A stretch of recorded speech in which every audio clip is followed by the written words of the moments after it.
que Deus está sinalizando para nós essa noite é sobre um retorno. É sobre entendermos que não tem a ver com esse momento. Tem a ver com um retorno.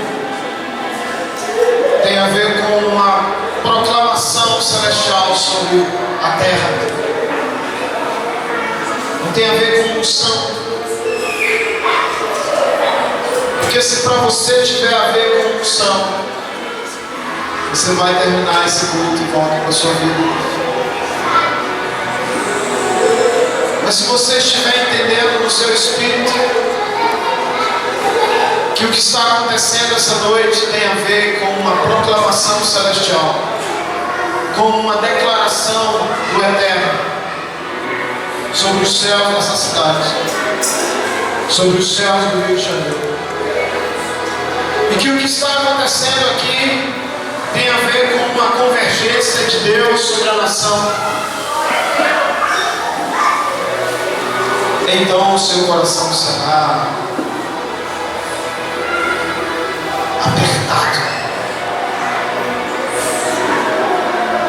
Então você será confrontado. Então aquele que está transando com seu namorado e com a sua namorada não vai mais. Porque existem alguns que estão aqui, que estão vivendo uma vida desse jeito. Ouça, e ouça, jovem, que você tem um chamado de Deus, e que você está negociando esse chamado por causa do sexo com seu namorado.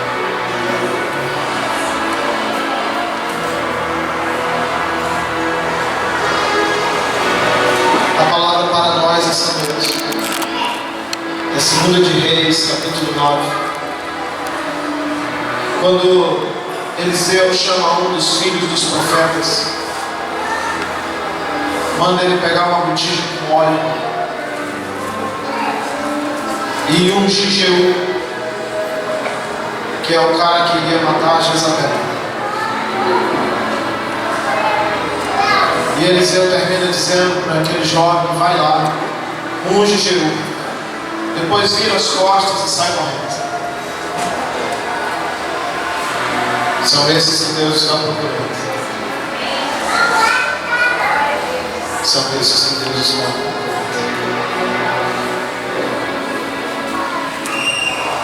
Não dá mais tempo, irmão. Não dá mais tempo de você ficar dando desculpa. Deus está alinhando as coisas. O prumo está na mão de Zorobabel.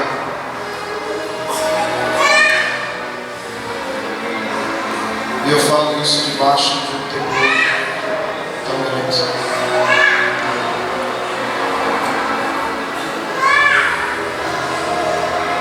Porque esse é o lugar. Quando os homens reconhecem a sua fraqueza. Tem uns que não estão entendendo nada. Não tem problema. Tu não entendes hoje, amanhã tu entenderá.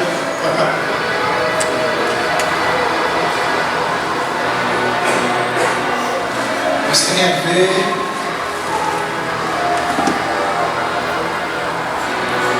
quando os homens se prostram.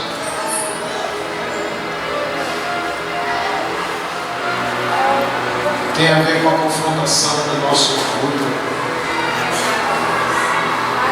do nosso pecado. Não tem a ver com absolutamente nada que você vai fazer.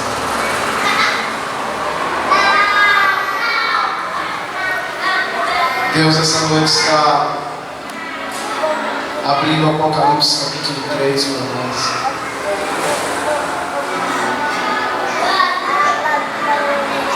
A gente pensa que pode, a gente pensa que tem, a gente pensa que sabe,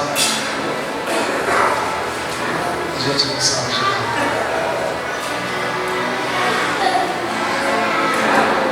A gente pensa que é bom, a gente acha que é santo,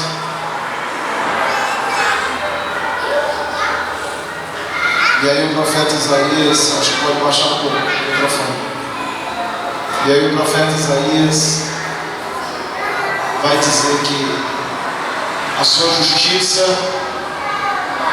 é como um absorvente. Corta o retorno. Que a minha e a sua justiça é como um absorvente sujo, trapos de imundícia.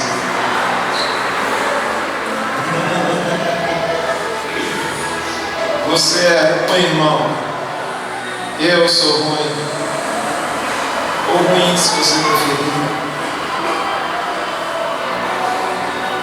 A igreja que vai tocar a cidade é uma igreja que não ousa roubar a glória que vem.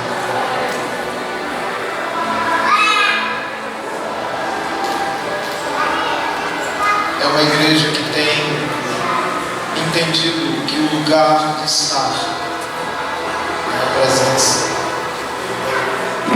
Porque ainda que você não saia desse lugar, mas muitos estão deixando de aproveitar esse lugar.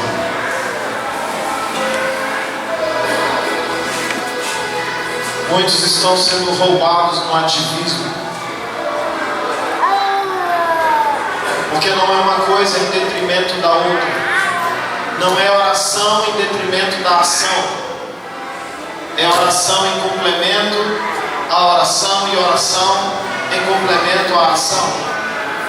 É impossível você ser tocado por Deus e Deus não levar você ao próximo, porque Mateus 22:37 vai dizer que primeiro amamos a Deus e depois Ele nos joga para o próximo. É um movimento contínuo. Mas se o tempo que você tem gasto, se o dinheiro que você tem gasto não apontam para isso, algo está errado.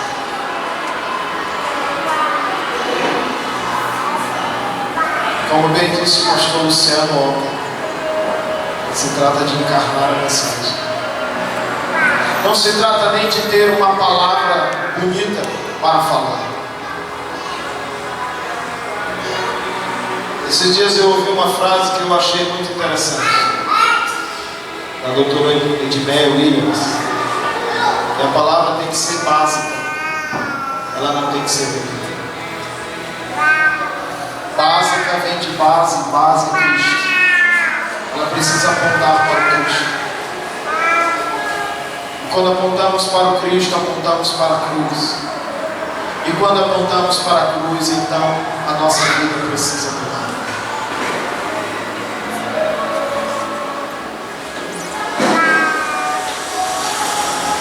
Estamos entrando em um tempo crucial para a humanidade.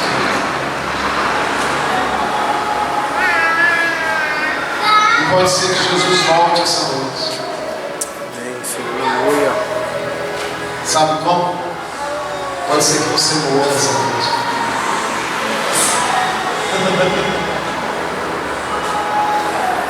E se você morrer essa noite, que sementes você terá deixado? Como você será lembrado?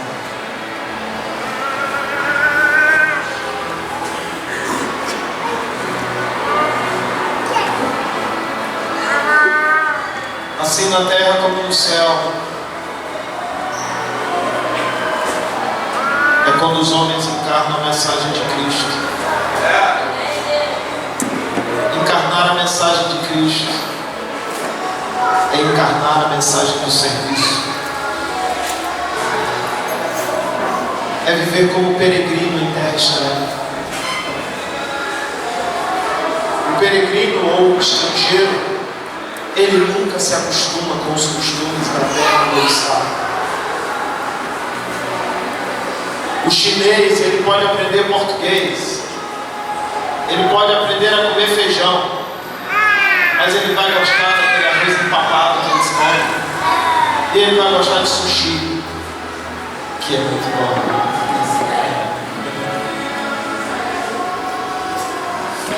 O problema é que nós estamos trocando a nossa certidão celestial por uma certidão de Babilônia. A terra como está, querido, não é o nosso mundo. Quando Cristo curou, quando Cristo expulsou demônios, quando Cristo ressuscitou os mortos, Ele estava dando sinais da casa original.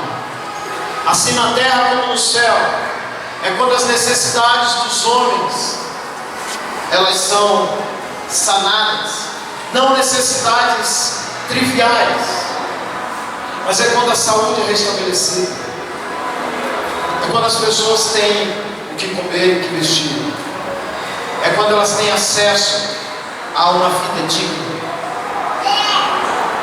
Isso tem a ver com o céu e a terra.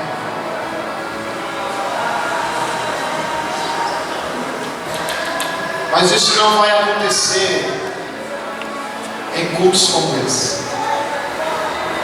Porque a cidade que brilha, em Mateus capítulo 5, ela brilha por causa dos seus moradores.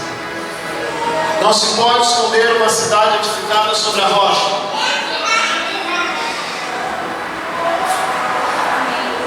É uma cidade de luz, mas ela é cidade de luz por causa dos seus habitantes. Porque lá no versículo 13 e 14 de Mateus capítulo 5, ele vai dizer: vocês são a luz, e a luz de vocês precisa brilhar. Mas não é para brilhar que nem a música do carinha que tem aí: chegou a hora de brilhar. Não. Joga fora esse CD, compra o meu.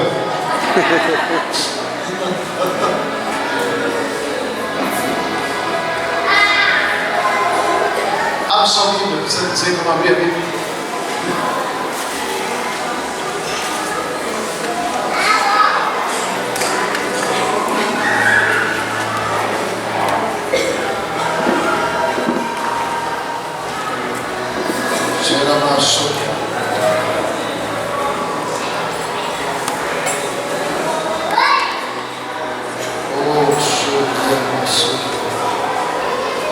Jeremias capítulo 29. Uma água para mim. Água.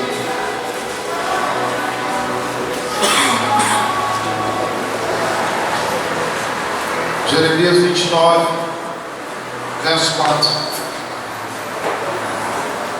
Assim diz o Senhor dos exércitos, o Deus de Israel, a todos os exilados que deportei de Jerusalém para a Babilônia: construam casas e habitem nelas, plantem jardins e comam dos seus frutos, casem-se e tenham filhos e filhas, escolham mulheres para casar-se com seus filhos e deem as suas filhas em casamento, para que também tenham filhos e filhas. Multipliquem-se e não diminuam. Busquem a prosperidade da cidade para a qual eu os deportei, e orem ao Senhor em favor dela, porque a prosperidade de vocês depende da prosperidade dela.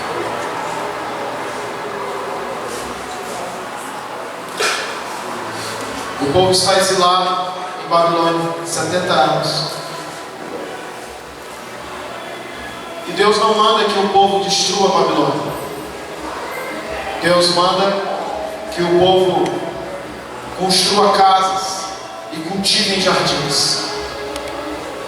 Isso fala de trabalho. Isso fala de esperança.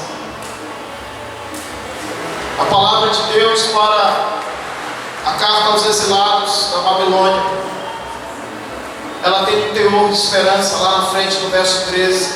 Deus vai dizer: eu sei que pensamentos tenho sobre vocês, pensamentos de paz, não de mal, para vos dar o fim que vocês desejam, para vos dar esperança e futuro. Só que a construção de casas na Babilônia tem a ver com o padrão que eles tinham em Israel. O cultivo de jardins em Babilônia tem a ver com o tipo de fruto que eles plantavam em Israel. Não tem a ver com a cultura de Babilônia, tem a ver com a cultura de Israel. O que Deus está nos dizendo essa noite é que muitos estão edificando casas conforme a arquitetura de Babilônia. Porque entre céu e terra, o que a Bíblia está nos mostrando sobre construirmos aqui, debaixo do padrão que existe lá. Esse é o princípio. Mateus capítulo 6. Assim na terra como é no céu. Cultivar jardins, dar as filhas e os filhos em casamento. Fala de legado. Fala da propagação de uma mensagem. Fala da implantação de uma ideia, da conservação de uma mentalidade, porque não tem a ver com dinheiro, não tem a ver com a estrutura, não tem a ver com nada que nós possamos fazer, tem a ver com uma mentalidade. Temos dificuldade para ofertar e dizimar, porque a nossa mentalidade é babilônica. Aqui não, graças a Deus. Mas eu vou, esses dias eu fui em lugares que a palavra de oferta foi 40 minutos e eu preguei meia hora. Porque o povo tem que se converter. Entende? Porque quem entende que é mordomo, acabou. Quem entende que é escravo, você sabia que você é escravo? Você é escravo. Não, pastor, eu sou livre. Você é escravo. Você só mudou de dono. Amém. Por favor, Peterson. O nome dele é Peterson, mas eu batizei ele de Peterson. Tu és Pedro, né? Tu és servo. Agora tu és. Vai. Vem pra cá, por favor. Nosso favor, irmão.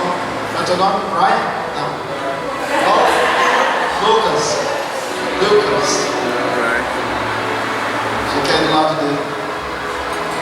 Vou te explicar o que é o conceito de redenção. Bem prático. Peterson deve R$1 milhão para Lucas. 1 milhão.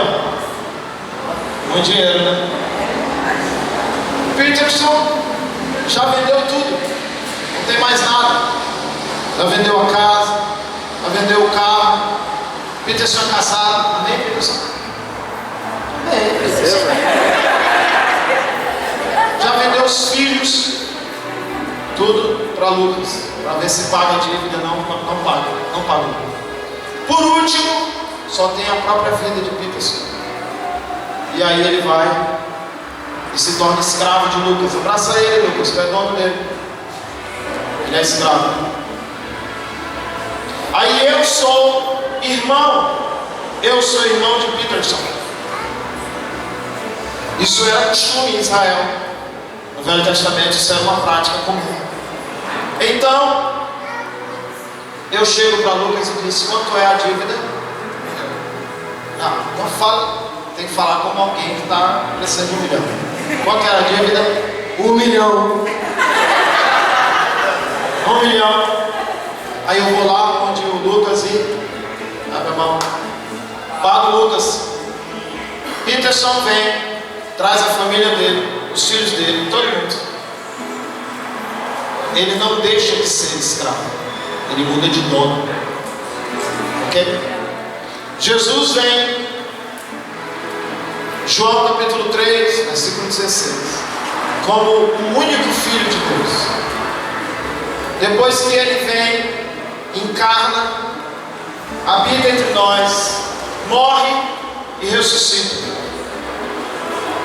Ele se torna o primeiro entre muitos irmãos. Por quê? Porque Ele paga a dívida com sangue. Esse foi o preço.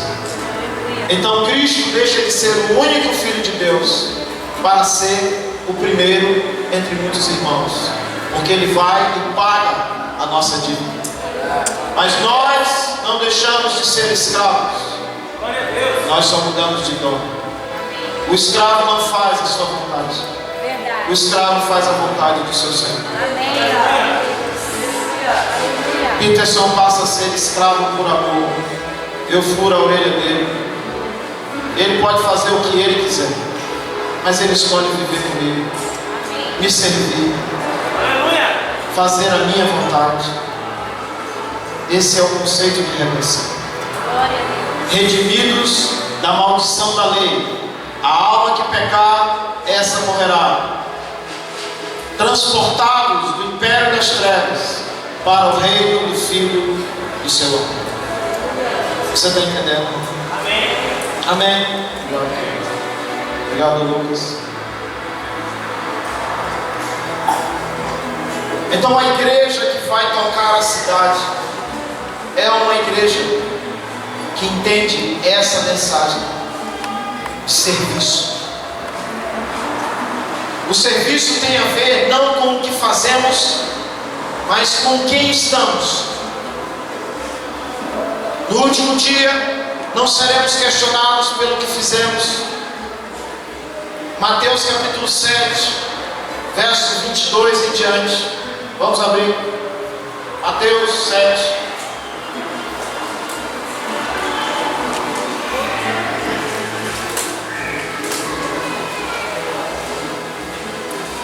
Mateus 7, 22.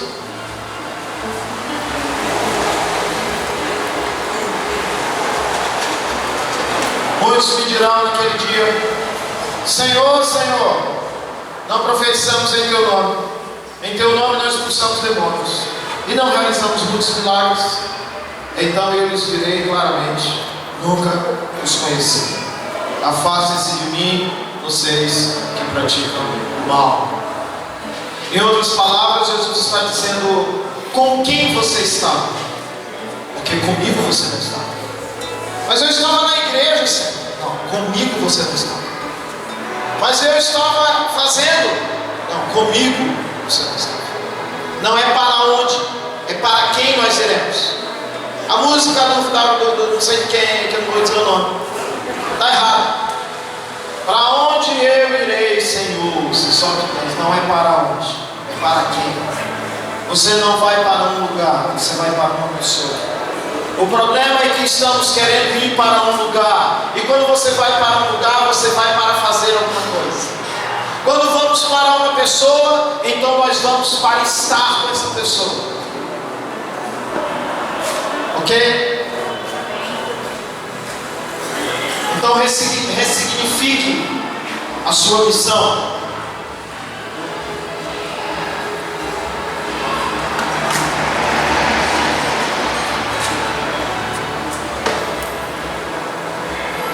Mude a sua forma de pensar. Muitos estão vivendo em Babilônia, achando que Babilônia é um lugar. Por isso vamos ao culto. Por isso somos evangélicos. Por isso damos o dízimo e a oferta. Isso não é pecado, mas não é só isso. Por isso muitos valorizam mais do que as pessoas, valorizam a escritura. E eu sei, porque eu conheço o coração, pelo menos em parte, dos pastores dessa casa. Isso aqui não tem a ver com um sonho megalomaníaco de multiplicação. Isso tem a ver com uma medida de Deus. Porque quando Deus libera a palavra, Ele cria o ambiente. Toda vez vez que você vai ver Deus falando na Bíblia, vá. Ele fala para Elias: vai que eu já mandei a viúva. Vai, Abraão, para uma terra que eu vou te mostrar. A plataforma já está sendo criada. Precisamos obedecer por amor e não por obrigação.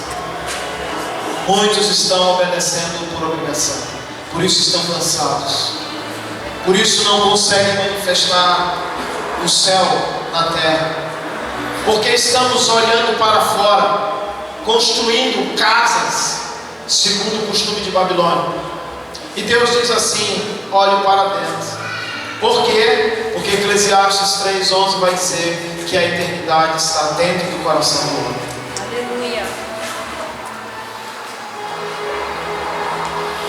Você vive aqui, você vive lá, mas você vive aqui com uma saudade que nunca acaba, com um anseio que não pode ser saciado. Por isso, como diz Paulo, não cessamos, estamos pregando, estamos falando, estamos aparentemente desgastados, mas interiormente fortes, financeiramente falidos, mas Deus tem nos dado recursos. Porque não tem a ver com o que está fora, tem a ver com o que carregamos. E o trunfo do diabo para essa geração tem sido exatamente roubar isso de nós. Roubar o conceito de Romanos capítulo 12. Porque achamos que a renovação tem a ver com uma nova aparência, tem a ver com pintar o cabelo. Eu vou dar uma renovada no visual. Então o cabelo é cacheado, eu faço chapinha. O cabelo é chapinha, então eu faço. Quando eu era criança, minha mãe chamava bigudinho, aquele negocinho que ficava no cabelinho. Então eu compro uma roupa nova. A gente acha que isso é renovar, mas a palavra renovação, na sua origem, tem a ver com voltar à forma, voltar ao lugar de origem, mudar o que está por algo como era no começo. Então não é pintar essa parede de outra cor, é descobrir com que cor ela foi pintada primeiro. Isso fala de quê? Isso fala de Gênesis capítulo 2. Amém. Quando não existia pecado na terra, Verdade. quando o homem falava com Deus tranquilamente. Eu acredito que Deus ia tomar café com Adão todo no final de tarde, porque café foi um negócio assim celestial. Café e pão. Tanto que Jesus comia muito pão e tomava muita coalhada. Você já tomou coalhada? Se você é crente em Jesus Cristo, você precisa provar coalhada. É uma delícia, com açúcar, geladinho. Nossa, manto, lava açúcar. Em Gênesis 12 não havia o mundo caído dos nossos dias, não havia doença. Quando Deus pega o boneco de barro e sopra nele o fôlego de vida. Gênesis 3, no relato da queda, a Eva resolve dar voz, dar ouvido ao projeto da serpente, que é um projeto de autonomia, de ilusão. Então a conexão é cortada. A terra, e todo o relato que eu acredito que a maioria conhece, a terra é amaldiçoada, a mulher passa a ter dores, a mulher passa a menstruar. Quantas não gostariam de menstruar todo mês?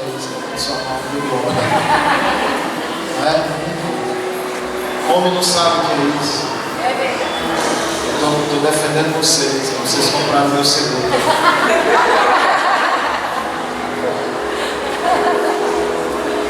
O homem tem que trabalhar. Não que ele não trabalhasse, eu acredito que ele trabalhava, cuidava do jardim, mas ele precisa precisa literalmente sofrer para ganhar o seu pão. E então chegamos até aqui. Então quando Romanos, abra comigo, Romanos 12. Vamos lá. Romanos 12. Não, essa não. Meu pai trabalha até hoje.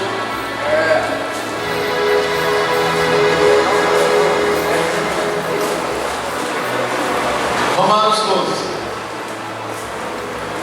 Cadê Romanos?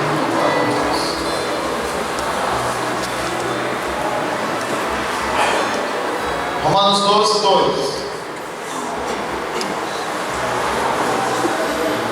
Não se amoldem ou não se conformem com este século, mas transformai-vos pela renovação da sua mente, para que sejam capazes de experimentar e comprovar a boa, agradável e perfeita vontade de Deus. Amém.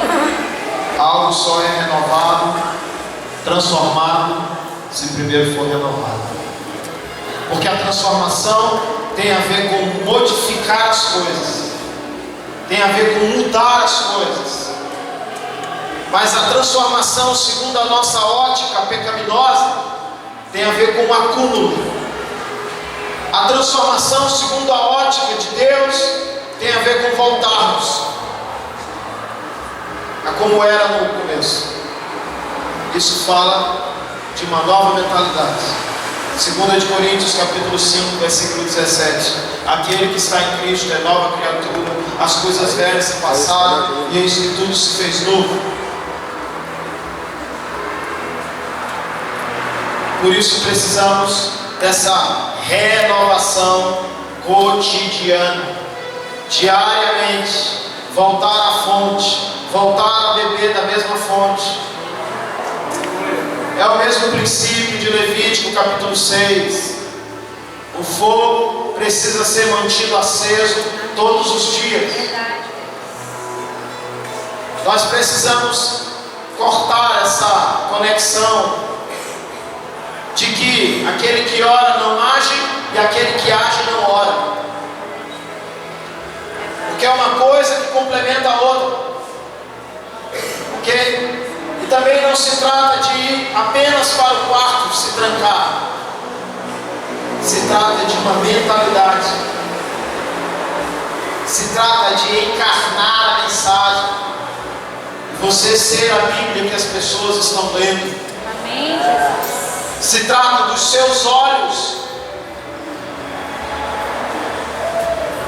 Dos seus olhos passarem para as pessoas que você anda com Jesus.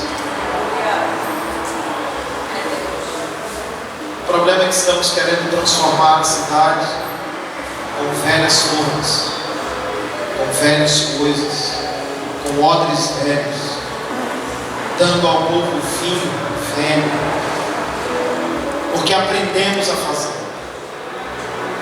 Então homens se ensoberbecem, sobem em suas plataformas, Gênesis capítulo 11, e começam de lá a fazer o seu caminho. E antes que você ache que eu estou falando apenas de pastores, eu estou falando de todos nós. Porque em todo lugar, no seu trabalho, na sua faculdade, na sua família, você pode estar edificando uma torre sua.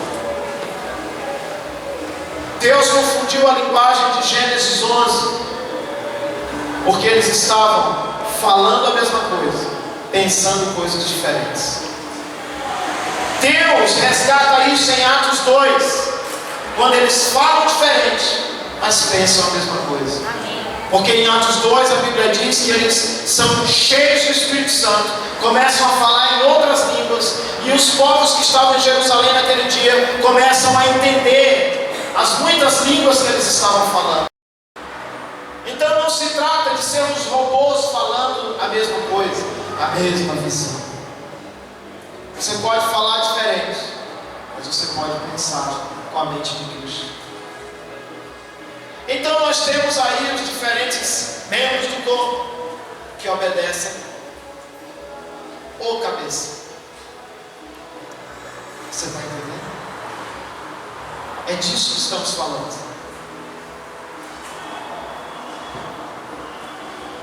tem a ver com uma mudança na raiz.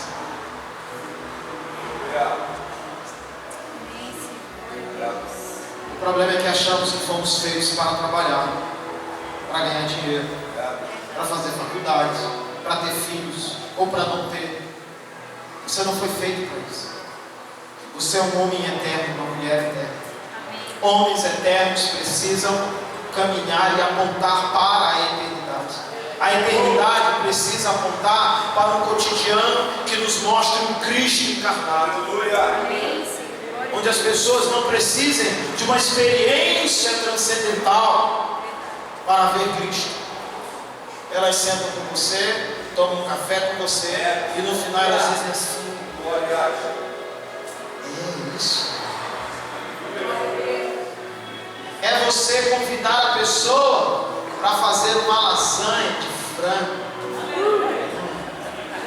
com aquele creme, aquele molho branco, com aquele suco natural, mas pode ser uma coca gelada também.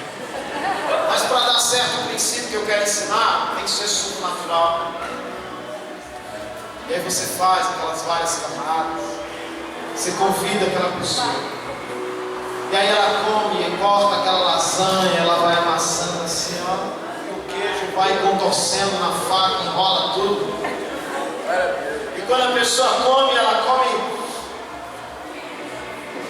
É isso. Não é você comprar uma lasanha da Sadia, que tem gosto de alho. Tira da forma, esquenta, faz igual na propaganda, tudo bonitinho, e a pessoa come. Aí ela come e diz assim: não é isso. Assim muitos estão fazendo, fabricando, comprando pronto lasanhas da Sadia ou da Pernilla. Por quê? Porque fazer a comida dá mais trabalho. Tem que ter uma receita. Você tem que ter paciência. Não é verdade? Você vai entender. Viver apontando para a eternidade tem a ver com isso. E você deixar esse rastro com as pessoas. Lá no seu trabalho, no negócio que você vai fechar, lá na sua escola. É você andar como aquela mulher que quebrou o vaso de alabastro. Eu acredito que naquele tempo não existia seda ceramidas. E aquela mulher molhou o cabelo no perfume. E aquele perfume, melhor do que Maomé, ficou no cabelo daquela mulher porque era tipo um óleo. E eu acredito que onde aquela mulher ia durante muito tempo, ela ia com aquele cabelo cheiroso. E se tivesse Facebook na época, ou Instagram, as pessoas iam querer tirar um selfie com a Maria, ó, selfie com aquela que chegou aos pés de Jesus. Por quê? Porque o cheiro era, meu Deus, talvez os mais malucos pegavam o cabelo assim dela, assim, deixa eu pegar um pouquinho.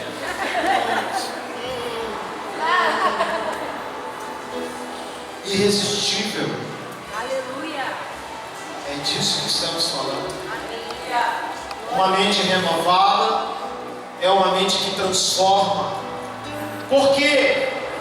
Porque você volta à forma original.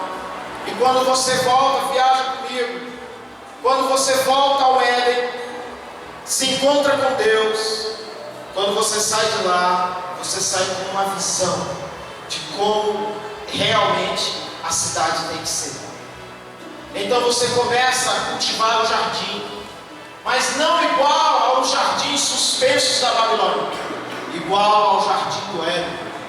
E as pessoas de Babilônia começam a passar na porta da sua casa, olhando aquelas flores que são diferentes, o cheiro é diferente, a cultura dela é diferente, e elas falam para você e dizem assim: que tipo de flor é essa? Aí você vai dizer assim: essa flor aqui, essa flor tem uma história. Aí você vai contar de onde ela veio, como é que você plantou, E a pessoa fica tão encantada com aquela história, com o cheiro, com a textura da pétala. Se eu quero levar uma muda dessa para casa. É disso que estamos falando. É de você edificar as paredes da casa com os tijolos ou com as pedras, melhor dizendo, que a gente pega lá. Não faça a sua casa com os tijolos de papel que tem lodo e lama.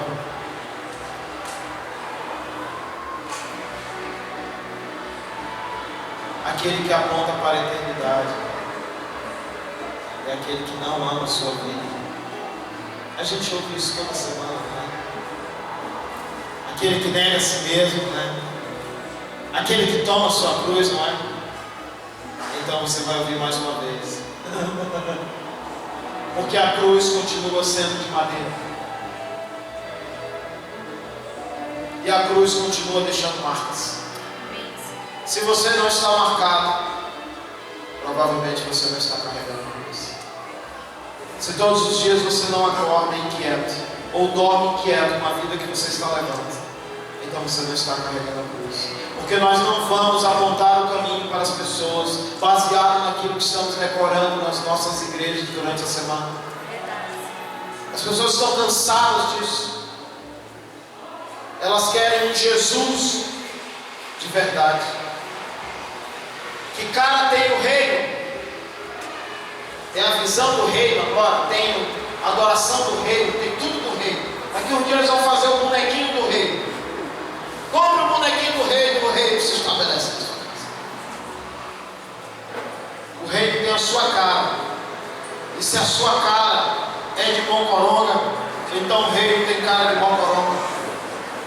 Se você é ranzinza, mal educado, desonesto, sem vergonha, eu vou falar isso aqui porque o pastor fala. Daqui ele fala essa palavra. Safado!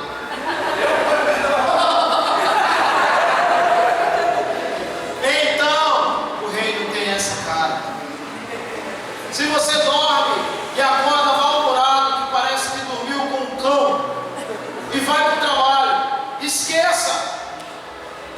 O céu não vai ser manifesto, só se for o céu da boca da onça.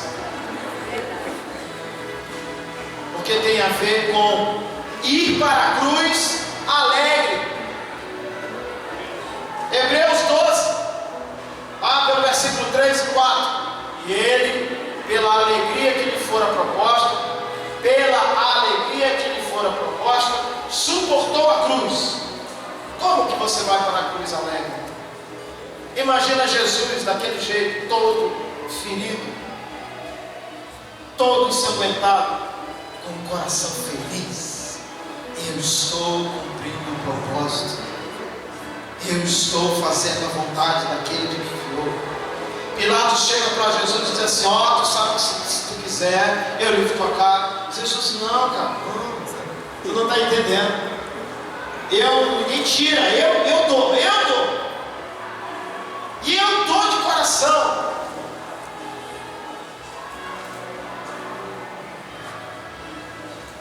Nós precisamos orar por isso, irmãos. Parar de perder tempo com as besteirinhas da igreja e trabalhar, porque aquele que trabalha não tem tempo de estar falando besteira no Facebook. O que mais fala é o que não faz. O que menos oferta é o que mais reclama. O que é fiel no dízimo é aquele que a igreja nunca está boa. Porque quem trabalha não tem tempo. Você já viu alguém que trabalha muito? Aí você chega assim: teve aquele vídeo no Facebook, tu viu? Estou ocupado, estou trabalhando. Não estou dizendo que se você vê o vídeo no Facebook é porque você está ocupado. É porque você está com tempo livre. É diferente da pessoa ocupada. Entendeu?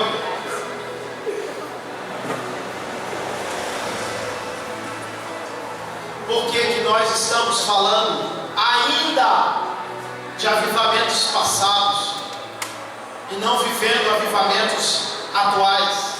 Porque existe uma promessa que já dura 32 anos sobre a nação brasileira, de que Deus iria usar o Brasil, ou irá usar o Brasil para tocar as nações. Por quê? Porque nós estamos perdendo tempo construindo as nossas torres para tocar o céu, o seu céu. O filho é seu. Deus diz que vai nos dar um filho e você está procurando ter filhos com H. Aí você está parindo o filho está te dando problema, como o Ismael está dando problema até hoje no povo de Israel, e você quer botar a culpa agora na conta de Deus. Manda embora a escrava do seu filho, porque Deus não tem a obrigação de abençoar aquilo que Ele não mandou você fazer. Deus mandou fazer? Ótimo, ótimo. Então vai dar certo, se você se posicionar. Deus mandou fazer? Mandou. Tem certeza? Tem. Deu errado. Deus não mandou fazer. Mas sabe como é? Deus, as coisas estão mudando? Não. Ou você não se posicionou, ou Deus não mandou você fazer nada. E se Deus não mandou, Ele vai confundir. E você vai quebrar a sua cabeça. A torre vai cair na sua cabeça. E isso não é palavra profética. Não precisa ser profeta para falar isso. Se você tem um cartão de crédito com limite de R$3.000 e você ganha R$1.000, quanto você tem para gastar? 3.000, né? Aí gasta os 3.000. Toma o cartão, começa a pagar o mínimo. Você ganha 1.000, vira uma bola de neve. Aí o nome disso é devorador. Não, é você que não sabe usar o dinheiro. O que vai acontecer? Vai faltar dinheiro para você. Não é profeta para dizer isso. É a verdade. Por quê? Porque você não se assentou para fazer o cálculo da torre. Por quê? Porque sua mentalidade é adâmica. Por quê? Porque aquele que caminha debaixo do propósito, lógico que precisa de dinheiro, mas ele também caminha debaixo de uma mentalidade onde tudo que ele faz tem um propósito. Ok? Estamos falando de céu e terra, irmão. O céu na terra não é Deus ou Jesus vestido de Super Saiyajin nível 5. Não é você dormir e de repente você acorda. Jesus, tu aqui. Não. E eu estarei convosco todos os dias até a consumação do século. Mateus capítulo 28, verso 19 em diante. Efésios 3:20, que Ele é poderoso para fazer infinitamente mais do que tudo que pedimos e pensamos e imaginamos, segundo o poder que opera em você. Amém. Lucas 17, 20 e 21, que os fariseus questionam Jesus acerca do reino de Deus, e Jesus diz assim: o reino está entre vós e dentro de vós. Uma versão diz dentro, outra versão diz entre. Por quê? Porque o reino é identificado a partir das pessoas com as quais você se relaciona.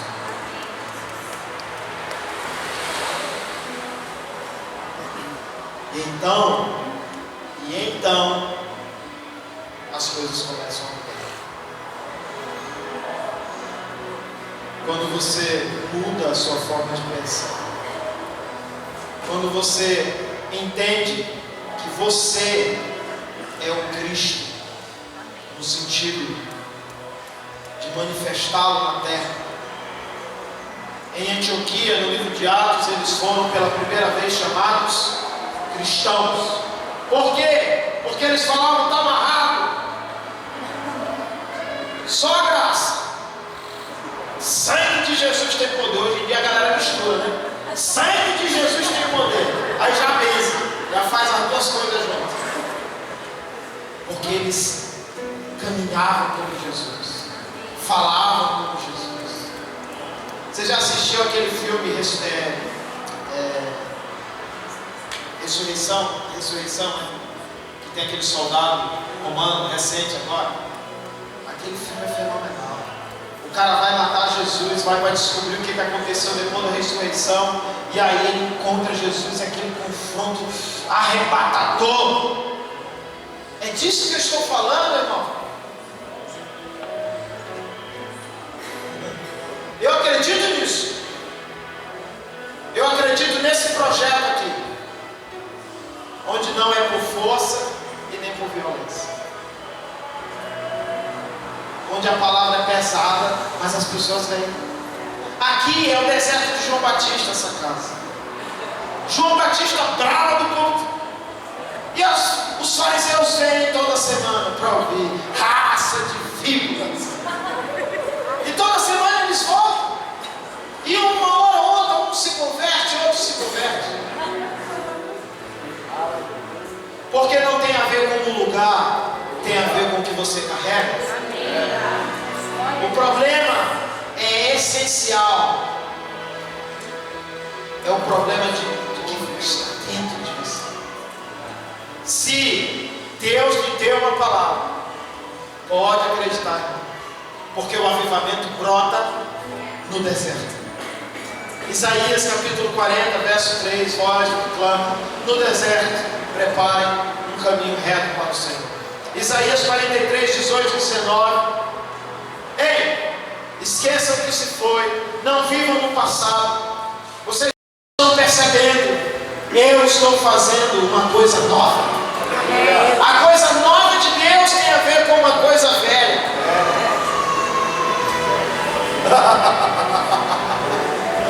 É muita chida, irmão. A coisa nova de Deus tem a ver com algo que já está estabelecido. É novo, porque os nossos olhos ainda são carnais. Então olho nenhum viu, ouvido nenhum ouviu, e não chegou ao coração humano aquilo que o Senhor preparou para aqueles que o amam. Por quê? Porque temos que transicionar a mentalidade. Você começa a ver diferente quando você começa a pensar diferente. Você emagrece quando você começa a entender que comer arroz demais engorda. Que Coca-Cola é uma delícia, mas engorda. Porque muda aqui e aí muda fora. A cidade é transformada quando os habitantes da cidade começam a entender que temos que fazer, plugar o cabo na CPU do céu e fazer o download do pacote para mudar o software.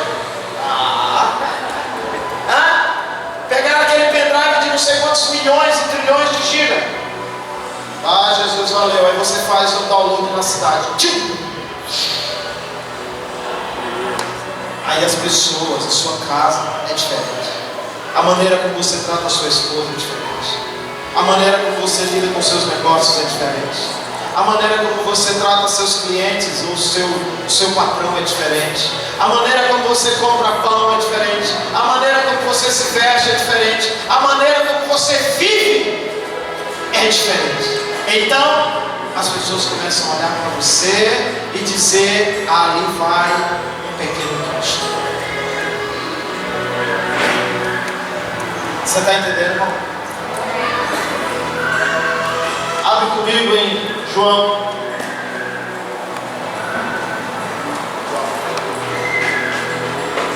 John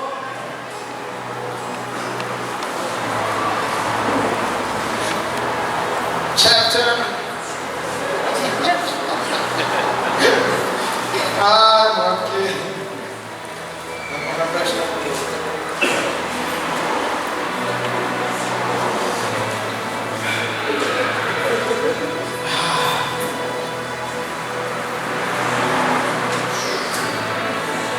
João 20. João 20, verso 21.